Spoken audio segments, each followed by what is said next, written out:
Beauty and the Beast. Long ago, an old beggar woman arrived at a castle where lived a handsome prince. She offered him a single rose in return for shelter from the storm. However, the prince, who was selfish and unkind, refused to let the ugly old lady inside. She warned him not to judge people by their appearance, for beauty was found within. The prince just laughed at her. Suddenly, the old woman transformed into a beautiful enchantress. To punish the prince's selfishness, she turned him into a beast and cursed the castle and all who lived there. There was only one way to break the spell and to end the curse. The prince had to fall in love and be loved in return. If this did not happen before the last petal fell off the rose, he would remain a beast forever. As the years passed, with the prince and his castle forgotten, life in the surrounding kingdom carried on as normal. Though normal isn't the word people of the nearby village used to describe a girl called Belle. She loved books and would always be found reading. Though seen as different to other girls, this didn't stop Gaston, the handsome idol of the village, wanting to have Belle as his wife. Yet much to Gaston's surprise, Belle didn't want to marry him. She found him boring and rude. She also disliked his attitude to her love of books. "It's not right for a woman to read," he said. "Soon she gets ideas and starts thinking." Belle ignored Gaston and went back home. Waiting for her father, Maurice, who was about to leave for the inventors' fair with his new invention. "You'll win first prize tomorrow," said Belle encouragingly, "and become a world-famous inventor." Maurice climbed on his horse, Philippe, and left the village. "Goodbye, Belle," he said. "Take care while I'm gone." Despite having a mind for inventing, Maurice lacked common sense, and was soon lost in the woods. Separated from his horse, the old man found himself being chased by wolves, running blindly into the ever-growing darkness. He came across a tall, iron gate. Luckily, he was able to get through just before the snarling beast could pounce on him. Beyond the gate was a large, gloomy castle.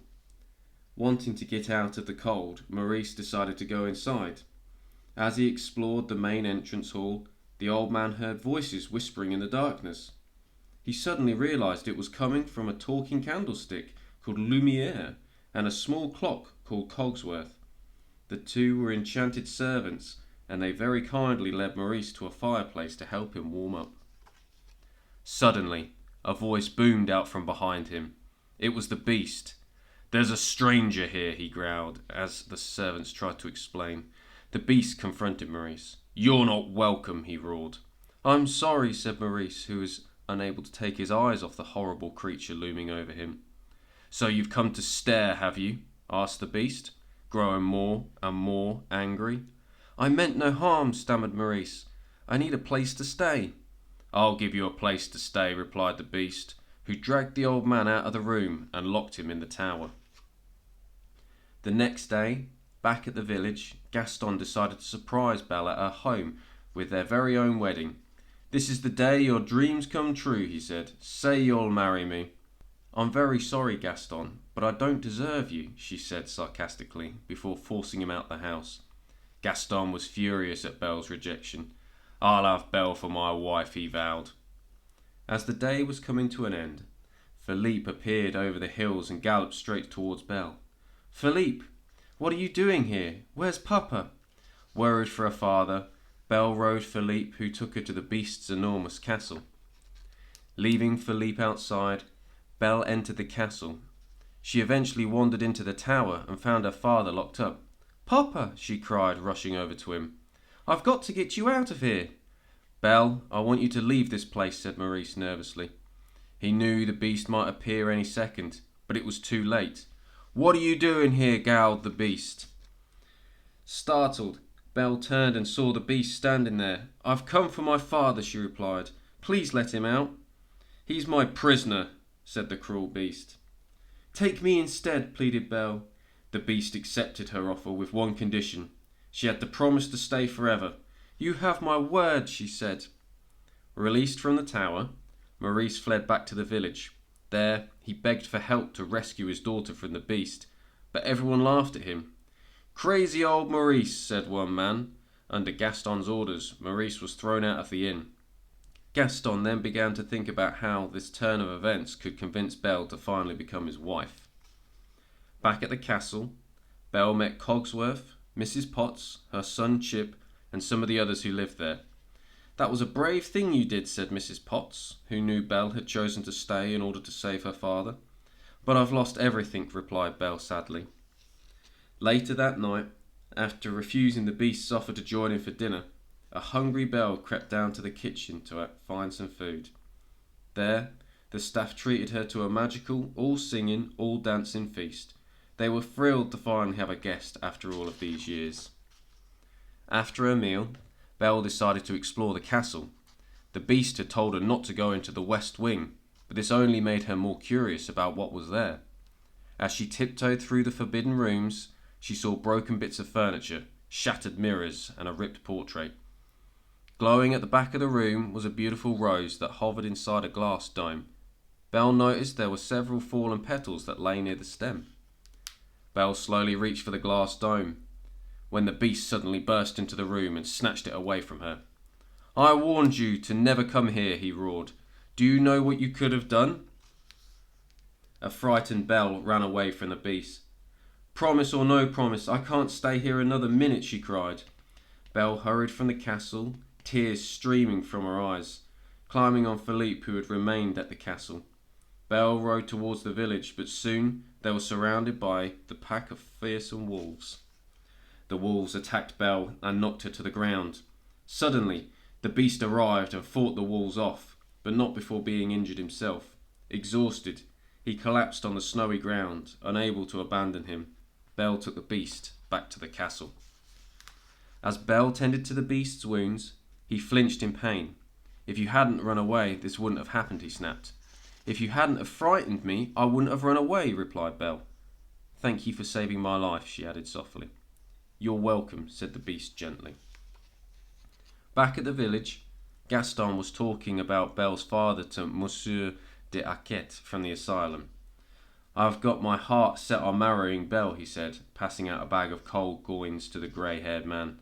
"But she needs a little persuasion." "So you want me to throw her father in the asylum unless she agrees to marry you?" asked Monsieur de Haquet. "That is despicable," he added with a sinister laugh. "I love it." Meanwhile, life at the castle was no longer seemed such a horrible thought for Belle. The beast became kinder and gentler, and everyone noticed it. Even the birds were no longer afraid of him, and would often eat seeds from his paws. All the servants were happy too. "Maybe there's something there that wasn't there before," they said to one another, upon noticing how the beast and Belle looked at each other. That night, the beast arranged an elegant dinner for himself and Belle. He wore his best suit, while Belle was dressed in a beautiful golden gown. Lumiere told the beast to be bold and daring. He knew that tonight could be the night that Belle and his master confessed their love for each other and the spell would finally be broken. After dinner, Belle and the beast entered the ballroom.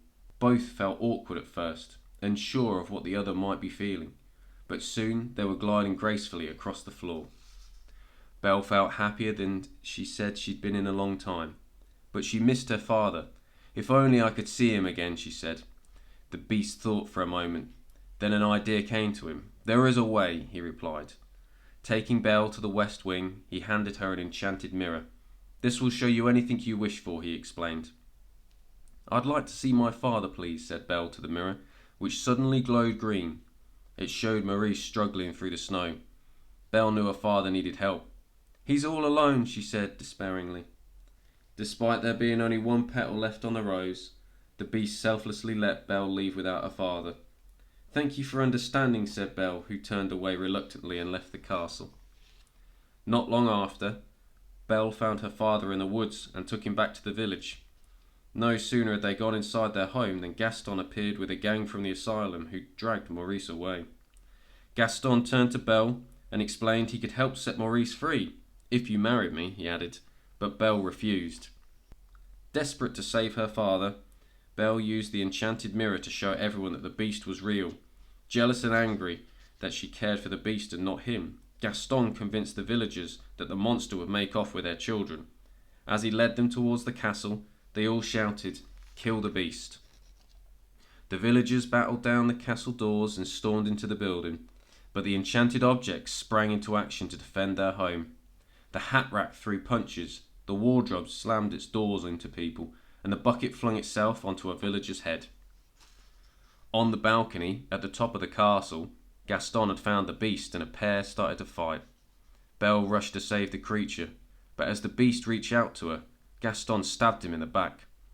However, as he did so, Gaston lost his footing and fell to his doom. Severely wounded, the beast fell down on the wet ground. "You came back," he said weakly. "Of course I came back," Belle replied. "At least I got to see you one last time," the beast told her before he closed his eyes and his body was still. "Please don't leave me," said Belle, crying.